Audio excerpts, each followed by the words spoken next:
അസ്സലാമു അലൈക്കും വറഹ്മത്തുള്ളാഹി വബറകാതുഹു. മാനവരാശിയുടെ ശാശ്വതമായ മോചനത്തിന് വേണ്ടി യത്നിക്കുക എന്നതായിരുന്നു പ്രവാചകൻ സല്ലല്ലാഹു അലൈഹി വസല്ലമയുടെ ജീവിതം. ഇബ്നു മസ്ഊദ് റളിയല്ലാഹു തആല അൻഹുവിനെ ഉദ്ധരിച്ചുകൊണ്ട് ഇമാം അഹ്മദ് റിപ്പോർട്ട് ചെയ്യുന്ന ഒരു നബിവചനം ഇപ്രകാരമാണ്: ഇന്ന മിൻ ശിറാറിൻ നാസി മൻ തുദ്രിക്കുഹും സാഅതു വഹും അഹ്യാഉൻ വല്ലദീന യത്തഖിദൂനൽ ഖുബൂറ മസാജിദ.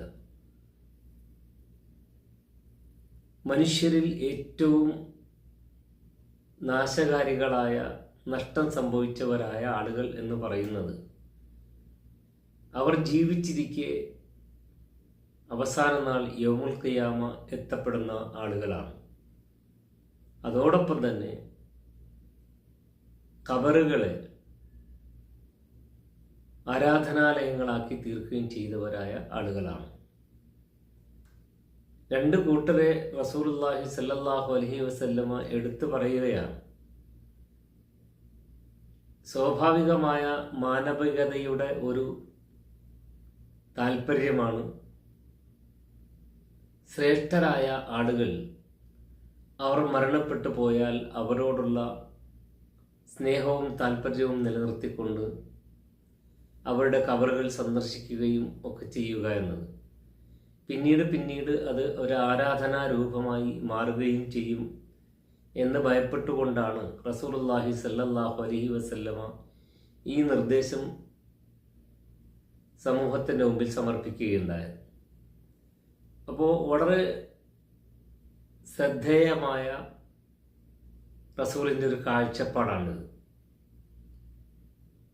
നമ്മൾ മനുഷ്യർ അത്തരത്തിലുള്ള അപകടകരമായ അവസ്ഥയിൽ എത്തപ്പെടേണ്ടതില്ല, പെടരുത് എന്ന് റസൂലുള്ളാഹി സ്വല്ലല്ലാഹു അലൈഹി വസല്ലമ ആഗ്രഹിക്കുന്നു.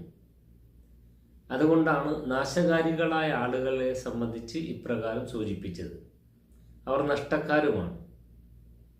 അപ്പോൾ നമ്മൾ ജീവിതത്തെ കരുപ്പിടിപ്പിക്കുന്നവരാണ്. ജീവിതത്തെ അള്ളാഹുവിൻ്റെ ഇഷ്ടത്തിന് വേണ്ടി, അവൻ്റെ തൃപ്തിക്ക് വേണ്ടി സമർപ്പിക്കുന്നവരാണ്.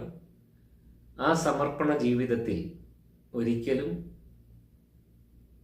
അള്ളാഹുവിൽ പങ്കുചേർക്കുന്ന എന്തെങ്കിലും തരത്തിലുള്ള പ്രവർത്തനങ്ങളിൽ നമ്മൾ ആപതിച്ചു കൂടാ എന്ന് റസൂലുള്ളാഹി സ്വല്ലല്ലാഹു അലൈഹി വസല്ലമിന് നിർബന്ധമുള്ളത് കൊണ്ടാണ് ഇത്തരത്തിലുള്ള സൂചനകളൊക്കെ പ്രത്യേകമായി റസൂലുള്ളാഹി സ്വല്ലല്ലാഹു അലൈഹി വസല്ലമ അറിയിക്കുകയുണ്ടായത്. ശ്രദ്ധയോടെ, സൂക്ഷ്മതയോടെ ജീവിതത്തെ നമ്മൾ കൃത്യതയിലും സൂക്ഷ്മതയിലും കൊണ്ടുപോകുവാൻ നമുക്ക് കഴിയണം. റബ്ബ് സുബ്ഹാനഹു അതിനുള്ള തൗഫീഖ് നമുക്ക് എവർക്കും നൽകി അനുഗ്രഹിക്കുമാറാകട്ടെ എന്ന പ്രാർത്ഥനയോടെ അസ്സലാമു അലൈക്കും വറഹ്മത്തുള്ളാഹി വബറകാതുഹു.